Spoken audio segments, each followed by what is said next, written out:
விடுகதைகள். முத்து வீட்டுக்குள்ளே தட்டு பலகை. அது என்ன? நாக்கு. அடுத்து, பல் துலக்காதவனுக்கு உடம்பெல்லாம் பற்கள். அவன் யார்? சீப்பு. அடுத்து, மண்ணுக்குள் கிடப்பவன் மங்களகரமானவன். அவன் யார்? மஞ்சள். தலையை சீவினால் தாகம் தீர்ப்பான். அவன் யார்? இளநீர் நொங்கு. அழுவேன், சிரிப்பேன், அனைத்தும் செய்வேன். நான் யார்? முகம் பார்க்கும் கண் ஆடி. ஊரெல்லாம் ஒரே விளக்கு, அதற்கு ஒரு நாள் ஓய்வு. அது என்ன? நிலா. 4 காலுண்டு, வீச வால் இல்லை. அது என்ன? நாற்காலி. விடுகதைகள். இங்கிருந்து பார்த்தால் இரும்பு குண்டு, எடுத்து பார்த்தால் இனிய பழம். அது என்ன? விளாம்பழம். 1000 பேர் வந்து சென்றாலும் வந்த சுவடு தெரியாது. அது என்ன? எறும்பு. அடுத்து, கருப்பு சட்டைக்காரன் சட்டையை கழற்றினால் வெள்ளைக்காரன்.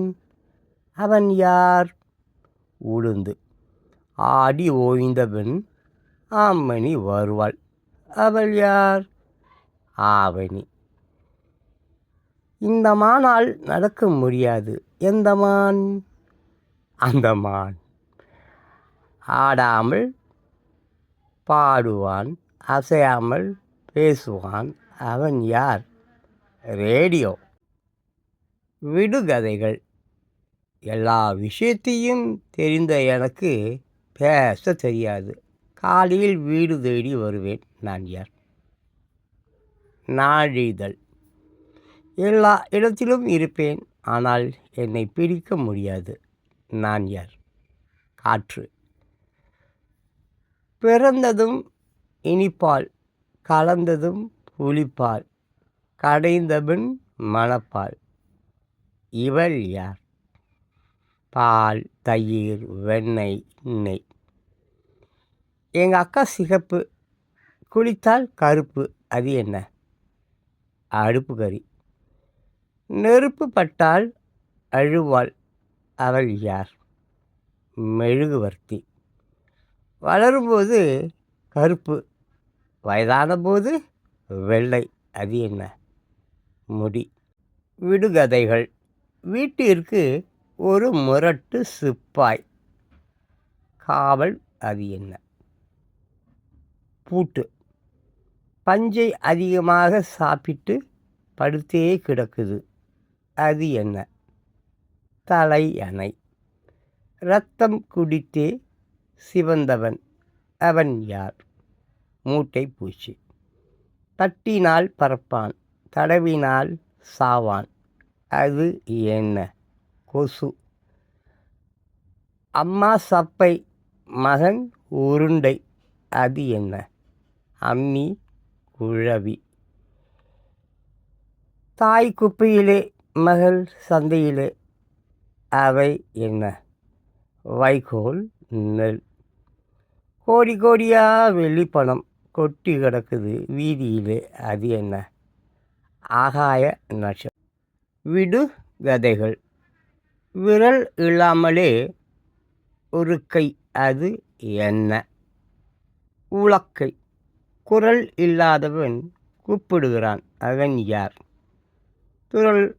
தொலைபேசி. மண்ணுக்குள்ளே மக்காத கயிறு. அது என்ன? மண்புழு.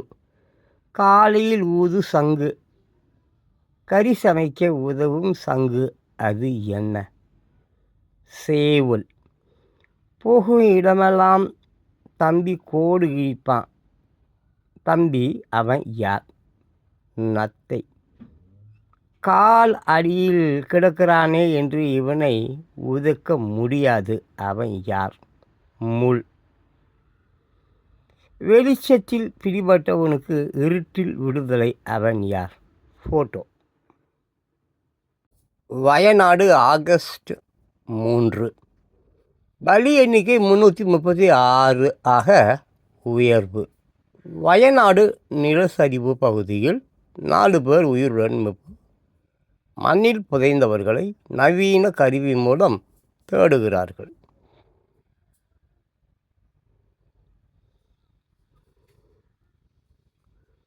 கேரள மாநிலம் வயநாடு பகுதியில் கட்டிட இடிபாடுகளுக்குள் சிக்கியவர்களை 4 நாட்களுக்கு பின் உயிருடன் மீட்ட இராணுவத்தினர்.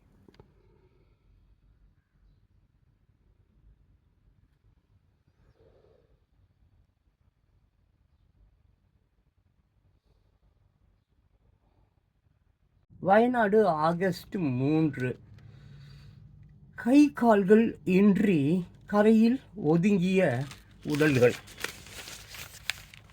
ஆற்றில் கை கால்கள் இன்றி கரை ஒதுங்கிய உடல்கள் காண்போரை கண் கலங்க வைக்கும் காட்சி. வயநாட்டில் உற்பத்தியாகும் சாலியாறு கோழிக்கோடு மலப்புரம் வழியாக அரபு கடலில் கலக்கிறது. இயற்கை எழில் கொஞ்சம் வனப்பகுதி நடுவே பாய்ந்தோடும் சாலியாற்றில் வயநாடு நிலச்சரிவு கோர தாண்டவத்தால் உடல்கள் மிதந்து கரை ஒதுங்கி கிடக்கின்றன. ஒருபுறம் நிலச்சரிவு ஏற்பட்ட பகுதிகளில் மீட்பு பணி நடக்கும் நிலையில், மறுபுறம் சாலியாறு ஓடும் பகுதிகளில் படகில் சென்று உடல்களை தேடும் பணியில் தேசிய பேரிடர் மீட்பு படையினர் ஈடுபட்டனர். இது தவிர சாலி ஆற்றில் இராணுவத்தினரும் யாரேனும் சிக்கி உடல்களை தேடுகின்றனர். சாலி ஆற்றில் இருந்து இதுவரை 150க்கும் மேற்பட்ட உடல்கள் மீட்கப்பட்டுள்ளன. இதில் 25 உடல்களை வனப்பகுதியில் வசிக்கும் ஆதிவாசி மக்களிடம். வயநாடு ஆகஸ்ட் 3. நிலச்சரிவில் பாதிக்கப்பட்டவர்களுக்கு காங்கிரஸ் தரப்பில் புதிய வீடுகள், ராகுல் காந்தி உறுதி. வயநாட்டில் நிலச்சரிவு ஏற்பட்ட பகுதியில் ராகுல் காந்தி, பிரியங்கா ஆகியோர் பார்வையிட்ட போது எடுத்த படம்.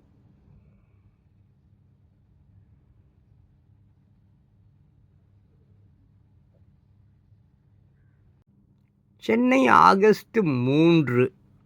வயநாடு நிலச்சரிவு எதிரொலி.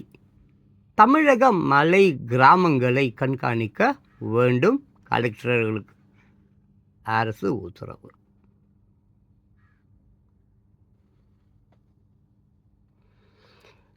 நிலச்சரிவால் சுடுதெரியாமல் மாறிப்போன முண்டக்கை பஜார் பகுதியில் மண்ணில் புதைந்து உயிர் இழந்தவர்களின் உடல்களை எந்திரங்கள் உதவியுடன் தேடும் பணியில் மீட்பு குழுவினர் ஈடுபட்டனர்.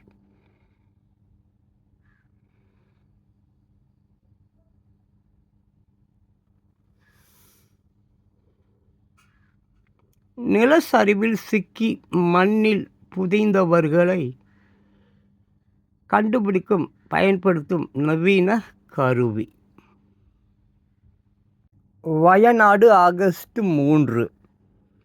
உணவு கிடைக்காமல் பழங்களை சாப்பிட்டு கொண்டு மலை குகையில் தஞ்சமிருந்த குடும்பம் வனத்துறையினர் மீட்டு வந்தனர்.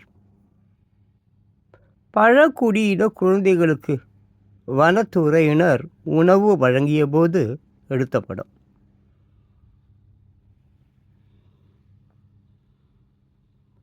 நிலச்சரிவிலும் விடாமுயற்சி. வெள்ளத்தில் நீந்தி மகள் பேரனுடன் உயிர் பிழைத்த முதியவர்.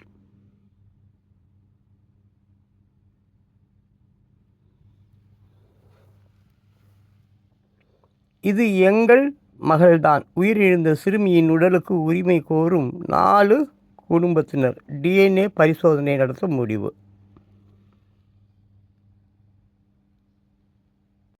சென்னை ஆகஸ்ட் 3. மேட்டூர் அணை திறப்பால் வெள்ளப்பெருக்கு. பாதுகாப்பு பணிகளை முதலமைச்சர் மு.க.ஸ்டாலின் ஆய்வு. முகாம்களில் தங்கியிருப்பவர்களிடம் வசதிகள் குறித்து கேட்டறிந்தார்.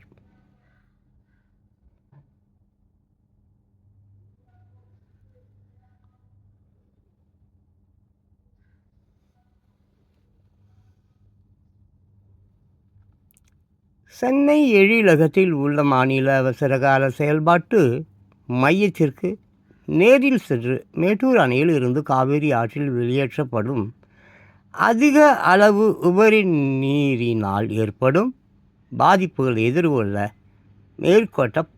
மேற்கொள்ளப்பட்டு உள்ளது. நடவடிக்கைகள் குறித்து காணொளி வாயிலாக ஆய்வு மேற்கொண்ட போது எடுத்தப்படும். புதுடெல்லி, ஆகஸ்ட் 3. டெல்லியில் 2 நாள் மாநாடு. மத்திய மாநில அரசுகளுக்கு கவர்னர்கள் பாலமாக இருக்க வேண்டும், பிரதமர் மோடி அறிவுறுத்தல். டெல்லியில் நேற்று கவர்னர்கள் மாநாட்டை தொடங்கி வைத்து ஜனாதிபதி திரௌபதி முர்மு பேசிய போது எடுத்தப்படும். துணை ஜனாதிபதி ஜெகதீப் தன்கர், பிரதமர் மோடி ஆகியோர் உள்ளனர்.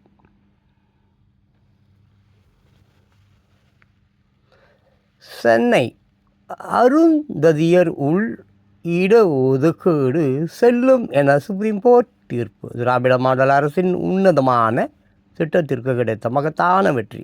தமிழக அரசு பெருமிதம்.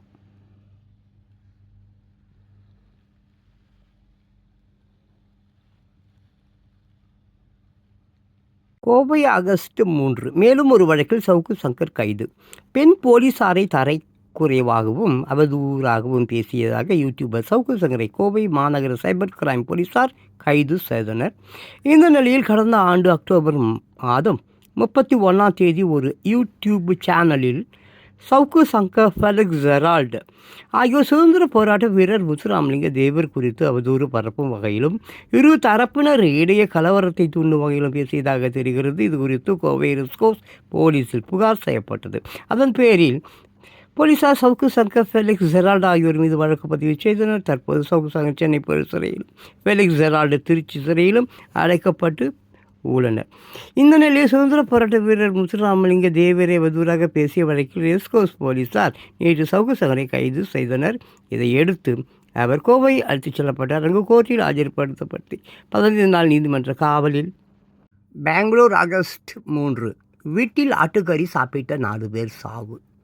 கர்நாடக மாநிலம் ராய்ச்சூர் மாவட்டம் கல்லூரு கிராமத்தை சேர்ந்தவர் பீமண்ணா, வயது 60.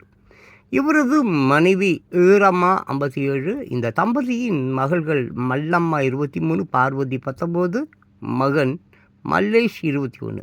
கடந்த 31 பீமண்ணா தனது மனைவி, மகளோடு இரவில் ஆட்டுக்கறி குழம்பு, புலாவ் மற்றும் சப்பாத்தி சாப்பிட்டு உள்ளனர். திடீரென்று 5 பேருக்கும் உடல் நலக்குறைவு ஏற்பட்டதை அடுத்து அவர்கள் ஆஸ்பத்திரியில் அனுமதிக்கப்பட்டனர். இதில் மல்லம்மா தவிர மற்ற 4 பேரும் உயிரிழந்தனர். மல்லம்மா உடல்நிலை மோசமாகி கோமா நிலைக்கு சென்று விட்டார். அவர்கள் சாப்பிட்ட உணவில் விஷத்தன்மை இருப்பது தெரிய வந்ததாக கூறப்படுகிறது. பெங்களூர், ஆகஸ்ட் 3. சேர்ந்து வாழ மறுத்ததால் தீர்த்து கட்டினார். மனைவியை கத்தியால் குத்தி கொன்றதை முகநூலில் வீடியோ வெளியிட்ட வாலிபர். தபரேஜ் பாஷா அவரது மனைவி பாத்துமா. தன்னுடன் சேர்ந்து வாழ மறுத்த மனைவியை கத்தியால் குத்தி கொன்ற வாலிபர் கொலை சம்பவத்தை முகநூலில் நேரடி ஒளிபரப்பு செய்த கொடூரம் நடந்துள்ளது. பெங்களூரு சித்தாபுரா அருகே வசித்து வருபவர் தபரேஜ் பாஷா, வயது 35. இவரது மனைவி பாத்திமா 34. இந்த தம்பதிக்கு 9 ஆண்டுக்கு முன்பு திருமணம் நடந்தது. 2 குழந்தைகள் உள்ளனர். கணவன் மனைவி இடையே குடும்ப பிரச்சனை காரணமாக அடிக்கடி தகராறு ஏற்பட்டு வந்தது.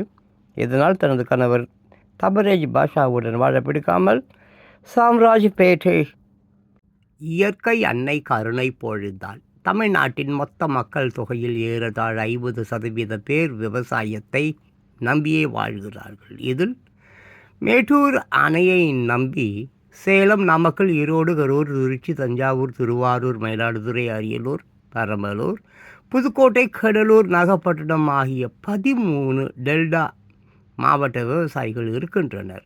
ஆண்டுதோறும் மேட்டூர் அணையில் இருந்து திறந்து விடப்படும் தண்ணீரை வைத்து ஜூன் மாதம் 105 நாட்கள் குறுவை, அக்டோபர் மாதம் 155 நாட்கள் தாளடி, ஜூலை மாதம் 180 நாட்கள் சம்பா ஆகிய பயிர் சாகுபடிகள் செய்யப்படுகின்றன. இந்த சாகுபடி சக்கரமெல்லாம் ஜூன் மாதம் 12 மேட்டூர் அணை திறக்கப்பட்டால்தான் முறையாக சுழலும். இயற்கை அன்னை கருணை பொழிந்தாள். நூற்றாண்டை நெருங்கி கொண்டு இருக்கும் மேட்டூர் அணையில் இருந்து இதுவரை 19 ஆண்டுகளில் மட்டுமே ஜூன் 12ஆம் தேதி தண்ணீர் திறந்து விடப்பட்டுள்ளது. 12 ஆண்டுகள் அதற்கு முன்பாகவும் மற்ற ஆண்டுகளில் அதற்கு பிறகும் தண்ணீர் திறந்து விடப்பட்டு உள்ளது.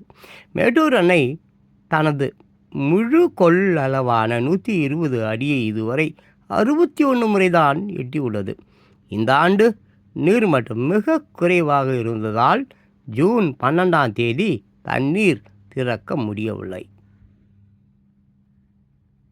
இயற்கை அன்னை கருணை புரிந்தாள்.